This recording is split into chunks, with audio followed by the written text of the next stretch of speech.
welcome back to Keto in the Chaos. Today is Monday and it's my husband's day off, and it also happens to be his birthday. Happy birthday. So Dave has also lost 92 pounds using the ketogenic way of eating, and he's our best chef. He's the one who makes the best meals for us and makes sure that we meet our macros. I don't think I could do it without him, so I'm really glad to have him. Today he's helping me make our video on electrolytes, and I hope you enjoy it. Thank you so much. Today I want to talk about a subject that's somewhat controversial: electrolytes. I know it sounds like a really benign word, but for some reason when I talk to people about electrolytes, it strikes fear into their souls. In any type of low-carb diet, electrolytes are the key to feeling good.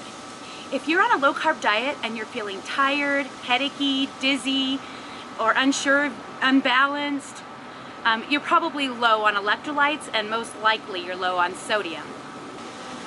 The minimum amounts of electrolytes that you need to be taking on a low-carb diet, for sodium, the minimum is 5,000 milligrams of sodium. When I tell people that, they freak out. They like go crazy and they say, oh, but my blood pressure. Oh, but my doctor said that's dangerous. Oh, but my heart. Oh, but my whatever. No, trust me. You're not actually retaining 5,000 milligrams of sodium in your body if you're on a low-carb diet. Low-carb dieting puts ketones into your system, remember? And your body recognizes ketones as something that needs to be flushed. And so you are flushing your electrolytes all day long, every day. The body really only needs about 500 milligrams of sodium to function properly. But because you're always eliminating them, you need to replace them constantly. And so you need to eat them throughout the day and a minimum of 5,000 milligrams. I usually get 5,000 milligrams just from my supplements alone, and I don't count the extra sodium that I add to my food. I do count the sodium that's naturally in foods like bacon and things like that, but I do not count the table salt or whatever salt that I add to make foods taste better. The minimum amount of magnesium that you need is only about 300 to 500 milligrams. It's not a huge amount, and it's totally doable with a simple pill I'll show you later. And potassium is easily reached. 1,000 to 3,500 milligrams of potassium in a day is super easy to reach just from your food alone, so you don't need to usually worry about that. And I'll talk about that later as well.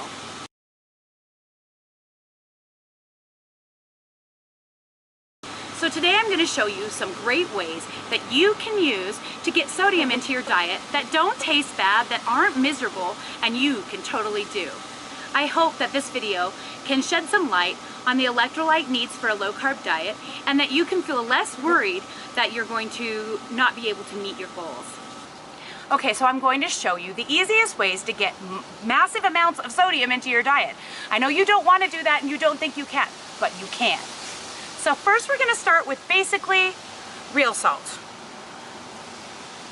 This is Redmond brand real salt. It's the tastiest salt that there is out there. I've tried pretty much every kind. Redmond's the way to go. So if I'm going out for the day and I don't want to deal with any other way of getting my sodium in, I tend to use real salt a lot. And what I do is I decide how much I want to eat for the day, and then I weigh it out on the scale. So this is a really cheap scale. We got it like 10 years ago. This thing is like old. Your scale doesn't matter. It's helpful if it has a tare setting, but any scale that will measure in grams will do. So what I usually do is I will put a baggie on, well, usually I open it, so open it, set it on the scale so that when I turn it on, it will zero it out. Then I've decided, so today I want to have, there's about 500 milligrams of sodium per gram of salt. Why can I not get the milligrams and grams right? So per gram of salt, and I need probably 5. So I'm going to pour 5 grams of salt into my bag. There's 3, nope, that's 5. Perfect. 5 grams of salt. That's it. That's about half of what my salt would be for the day. If I wanted to meet my minimum with just real salt, I could do 10. Maybe I could maybe I would, because just in case I go out today, I didn't tear that out, so I'm gonna go to 12 because the baggie is 12, is 2 grams. So that is your entire minimum sodium intake for the day. That is not overwhelming. It is not a huge amount of salt. If you're a salt eater like me, this is simple to get in, just eating it. If you don't want to eat it, there's other ways you can use it, and I'm going to show you those ways. But this is one way that's super easy. You can take it with you, and you can get your salt in. Whenever you think about it during the day, you just pour a little in your hand, pop it, take a drink of water. Totally easy, and it's here for you all day long, and you've already measured it, so you just know you need to get it all in, and you'll meet your minimum. Perfect that way. Okay, another way that's really, really popular is Soleil Water. It took me forever to make my first Soleil Water because it seemed daunting to try and find a jar that would work. On all the videos, it shows these big, huge glass jars, and it, you know, with plastic lids and everything, and you can't let metal touch it, and I was just overwhelmed by the thought of making Soleil until one day I happened to notice our salt bottle here is all plastic. And it's a super nice size for just keeping on the counter, and I can make multiple Soleil waters and keep them upstairs and downstairs, so they're always available whenever I need them. And so I'm going to show you today how to make it really easy, make Soleil water. Okay, so I have another salt bottle. This one was a fine salt instead of the rock salt. I've poured that out, and I am going to pour in some of the rock salt. You do not have to use rock pink Himalayan. You can use any kind of salt. You can use this kind, any kind of salt except for table salt will work for this. And I'll see if I can do this without tipping it over. So you want to fill the jar 1/4 to 1/3 of the way full. The amount is not super important. You just need to make sure there is enough in the jar that it will saturate the water. So it's kind of better to err on the side of too much rather than not enough. But it really is not, it's not like super picky. It doesn't need to be picky. That's not quite 1/4 of the jar. So when I fill it up, I'm going to fill it up to about here with water. And I think that that will work. In most of the videos online on how to make Soleil water, you will find them recommending having to do filtered water. Filtered water is not that important. If you're drinking the water, it's the same water you can drink, it's fine. So you just add water to the jar, about 3/4 more. That. Put on the lid, make sure it's tight. This one is not tight, so it's gonna be tricky. This one's kind of bent a little bit because I don't know what happened to it, but I will hold it closed because you only need to shake it very gently just to kind of mix up the salt and water. Woo! That's good. Okay, once you have it shaken up, you just set it somewhere on the counter overnight, and the next morning, when it looks like this, all of the salt has absorbed into the water, and the water is a salt solution. In the Soleil salt solution, each tablespoon, each 15 milliliters or 15 grams, has about, I think it's 1,434 milligrams of sodium in it. So you can just put it into a tablespoon and shoot it, and then follow it with water, or you can do something fun that I do, which is make Ketorade. So there's 2 different ways that you can make Ketorade. Did I say that had to sit for 24 hours? Yes. It does. It has to sit for 24 hours. I can't remember. Yep. So I have my bottle of water. I filled this up. It does not have to be a new bottle of water. That doesn't matter. You do need to be able to balance it on the scale, and that's what I'm worried about, that it's not going to do on this wobbly table. But we're going to try it. Put it on the scale. Tear it out to 0. Okay, then I'm going to open up my side here. That's the pour side. Sometimes I do it with the spoon and I open it. I might have to, we'll see. So my goal is to get 15 grams into this bottle. It doesn't always come out exact. We'll see what happens. When you're pouring your water, you want to make sure you don't mix the salt up into the clear. You want this part to be clear. You don't want it to be cloudy. If you shake it up, it'll have too much sodium. It makes it harder to track.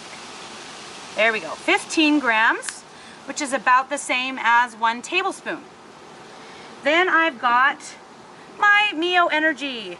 Mio Energy doesn't have any carbs, and it has 60, I think it's like 60 caffeine, something or other, 60 milligrams caffeine per squirt or something. I don't know. It's awesome. The thing I hate about it is, of course, you already know the color. What the heck? Does this not look pink to you? It is freaking pink. But as prior videos have attested, it's totally not pink. My kids call this pea color, because yeah, it looks like urine. Not kidding. But it actually tastes really, really good. I like it a lot, and I love the caffeine. I don't drink coffee, so for me, I need a little bit of kick sometimes. This works great for me. Okay, so a second way you can make Ketorade, got another bottle, you can use your real salt. So in order to get about the same amount of sodium in a bottle of Ketorade, you're going to use probably 3 grams of real salt. So basically, you're going to do the same exact thing, set it on the thing, tear it out to 0, and then pour a little bit of salt into your jar.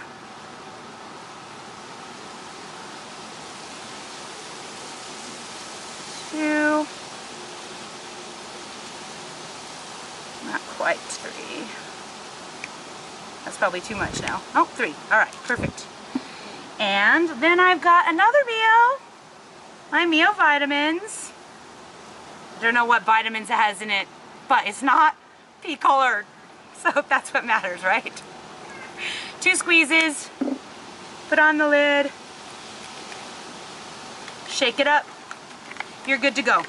Each of these Ketorade bottles will get you about 1,400 milligrams of salt and sodium in your diet. That's 3,000. That's more than halfway to your minimum number of 5. Okay. I have one more way that you can get sodium. It isn't my favorite way, but it's some people's totally their favorite way. It's bouillon powder or bouillon cubes. You can choose which ones you want. I tend to avoid the bouillon just because I don't really love the MSG in it, and I haven't really searched for one that doesn't have MSG, but you can. So if you go right here, tear this out. If you look on the back of the container, okay, it's going to tell you how much sodium is in it somewhere. I can't read upside down. Oh, sodium right here, 870 milligrams, and the serving size is a teaspoon, and it should say the grams. Where is it? 4 grams, 870. Okay, so if you're going to make yourself a cup, that's 870 more. I tend to do, if I'm going to do it, I like it to be extra salty, and I do 6 grams, so it's a little over 1,000 milligrams. So I just measure it, same with my weight. I weigh it. That is 4 grams, so that's good. That's pretty close, which is good because this is a teaspoon measure. I do weigh it though to make sure that I get the right amount. That's 5. A tiny bit more probably. Oops, totally missed. No, not quite. Don't want to put too much in because it's too salty. My goodness. There we go, 6. Perfect. Then just stir it up. And it makes a nice, you know, bouillon tea. It's not super hot right now, so it's probably not going to melt anymore because I totally took forever to get to this part. I'm not going to drink that, but you I can might throw it in the microwave microwave it. for a couple minutes if it's... Yeah, that's true. I can microwave it. Anyway, so those are all the easy ways of getting your sodium. You can totally do this. I mean, come on. Tell me you can't drink 3 of these a day. Who doesn't drink 3 sports drinks a day? Like, you could totally, these are not even big. That's easy, and they taste just like a regular sports drink. They're a little saltier, but they're delicious. Totally, totally doable. Don't be afraid of your sodium. Don't be afraid. The things that you've learned about sodium in the past, just forget about those things. When it comes to a low-carb diet, sodium is imperative. You cannot skip it. You will get the keto flu. keto flu is totally preventable, and it will come back and it will hit you at any time you're on a low carb diet if you are low on your sodium. Another thing that you need to do is magnesium. This is the magnesium that I use. You can use any type of magnesium except oxide. You don't want to do oxide because it's only 4% absorbable. You don't need a total ton of this stuff.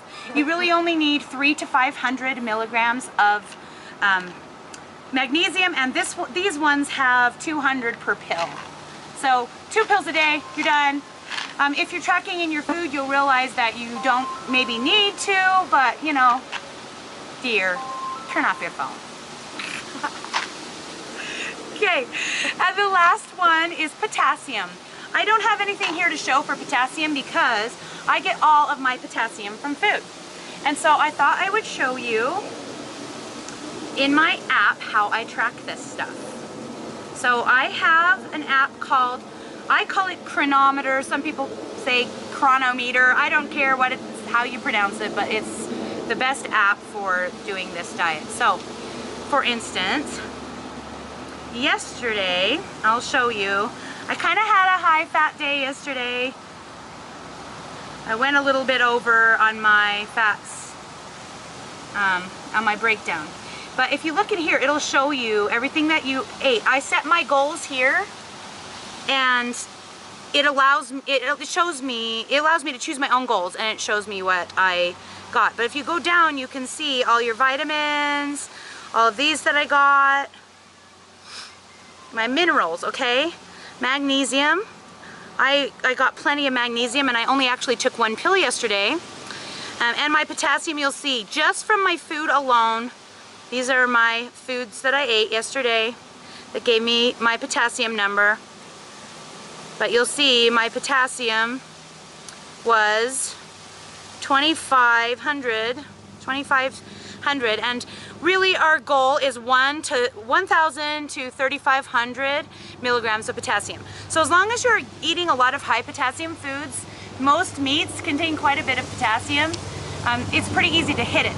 You just need to track it so you know for sure.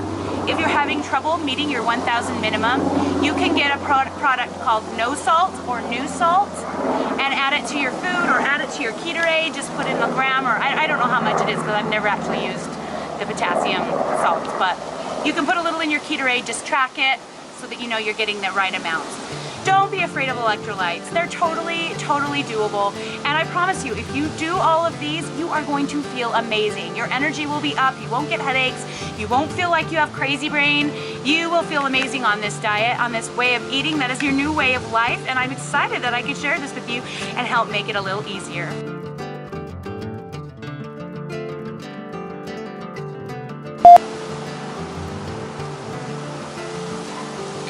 Oh, sorry, I forgot what I was going to say. I should have written this part down because I want it to sound right, and it's not. Should I stop recording?